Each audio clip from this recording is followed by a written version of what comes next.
Hello, ladies. Happy Wellness Wednesday. 'Tis I, Aubrey Warwick, transformation coach, nutrition and fitness expert here, bringing you hopefully something that is going to change your day for the best. All right.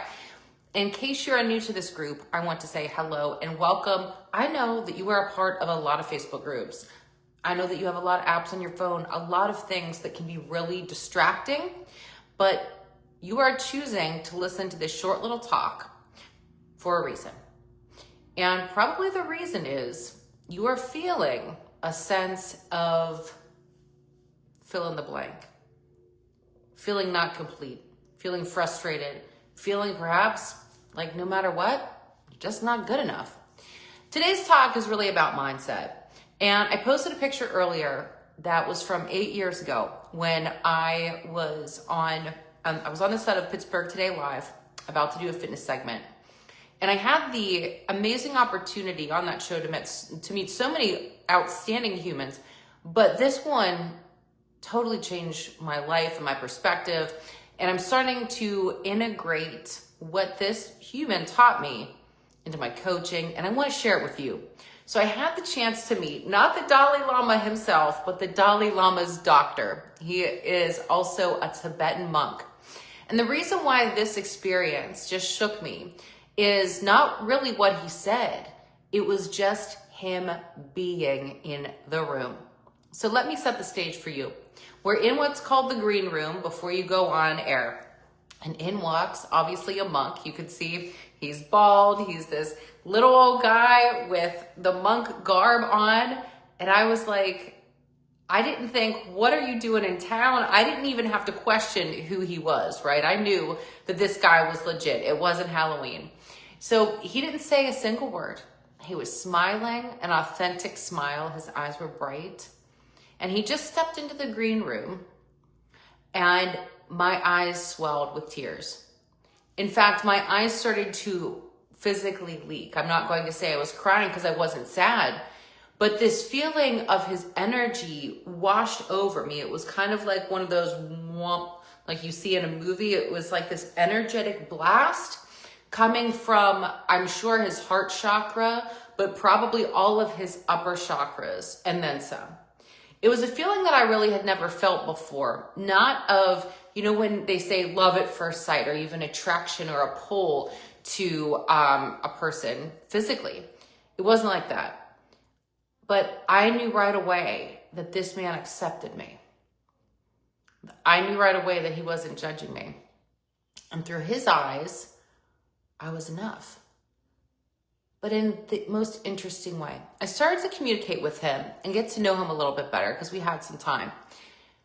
And he shared with me that part of his monk training, that he was in the Himalayan mountains, staying there and living there with other monks, but he could not talk for 3 years. He took a vow of silence. That's right, not whispering, not when you stub your toe, you utter the word, a 4-letter word, none of that.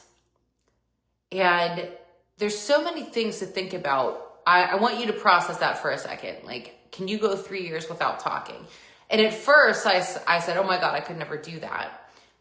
But then when I sat with the idea of that, I thought when we omit that, we consciously take away what we can say out loud. We are then left with a lot of thoughts swirling around our brain. It then taught me to understand this concept that we are not our thoughts. Thoughts only become things if we choose to pursue them.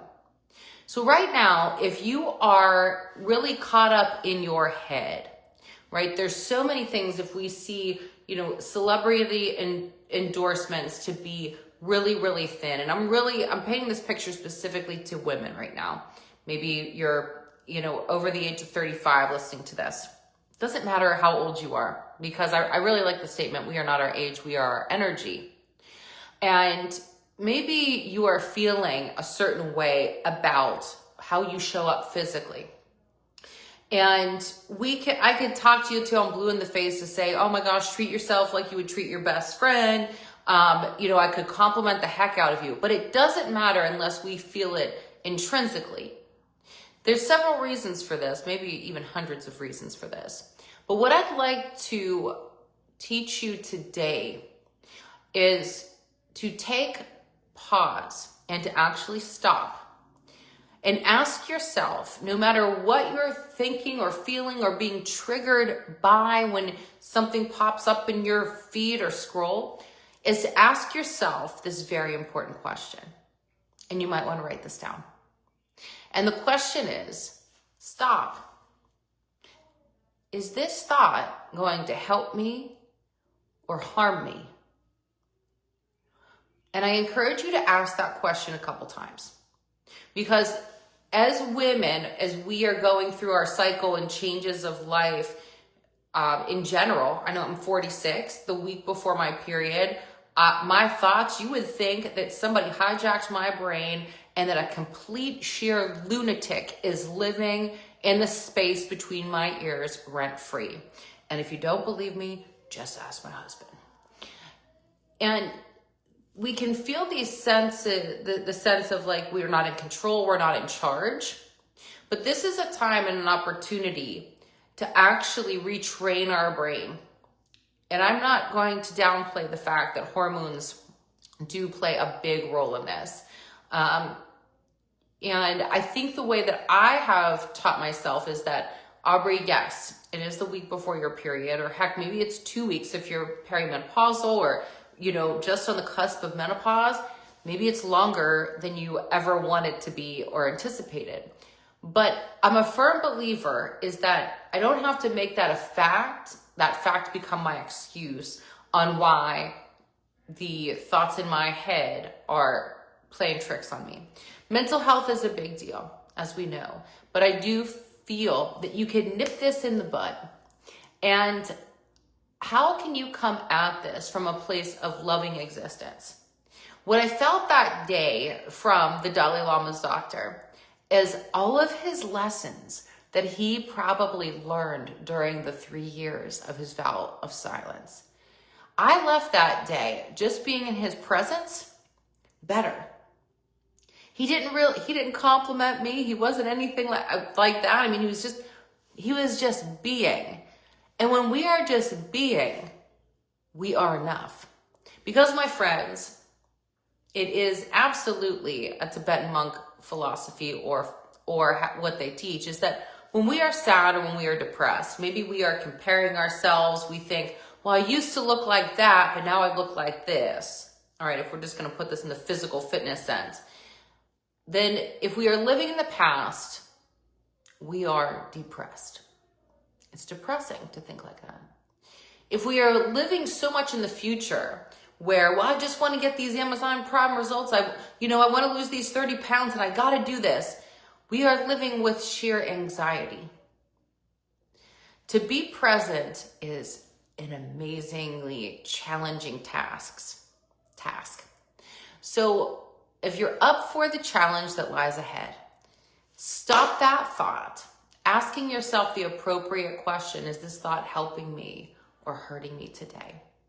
And in conclusion, to be a little bit more like a monk, is to how can we make as many people today smile? That was what I thought when my feet hit the floor today.